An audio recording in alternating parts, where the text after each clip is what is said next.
Olá pessoal, tudo bem? Meu nome é Bruno Ferrari, sou técnico em desenvolvimento de sistemas e graduando em informação.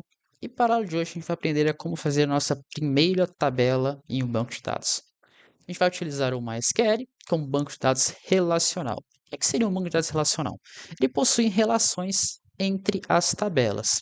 Por exemplo, a gente tem duas tabelas, uma chamada usuário e uma chamada projetos. A gente pode fazer uma relação entre elas, que um usuário ou muitos usuários podem ter nenhum projeto ou vários projetos. Isso é uma relação, certo? Então a gente vai criar aqui da forma mais simples, tem outra maneira de fazer. Vou clicar em New, vou colocar um nome para nossa tabela. Sempre tente colocar nomes que sejam entendíveis. Então, por exemplo, usuários, projetos, né, dependendo do contexto do seu sistema. E aqui a gente vai adicionar mais colunas para a nossa tabela, certo?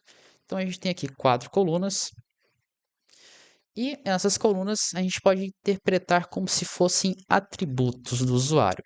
Por exemplo, um usuário pode ter o quê? E-mail, senha, nome, isso são atributos da tabela, certo? Nesse cenário, a primeira coluna será o ID. O que seria o ID? Seria o identificador do usuário. Então, a gente tem um usuário tal, ele tem o seu identificador, que é o seu ID, que é um número inteiro, certo? E aqui, a gente vai clicar nesse botão chamado autoincremento. Por exemplo, a gente adicionou um usuário, deu ID 1.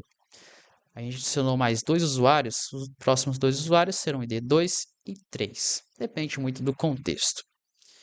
E aqui, vamos colocar mais um atributo para a nossa tabela, nessa coluna, nome. E aqui vamos escolher um outro tipo de dado, será o varchar.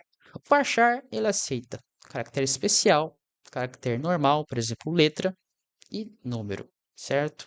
Aqui a gente adiciona, então, né, o tamanho do dado, né, o valor. O mais padrão é 255, certo? Próximo e-mail, vou colocar também varchar 255. E a senha, vamos deixar também varchar.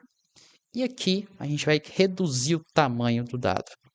Vamos aceitar somente 20 caracteres, certo? Feito isso, a gente vai clicar em Save e foi criado a nossa tabela, certo? Maneira bem simples de criar e a gente pode editar então os dados ou até mesmo deletar as colunas da tabela, entre outras coisas. Então foi isso a aula de hoje. Dê seu like, se inscreva e até a próxima.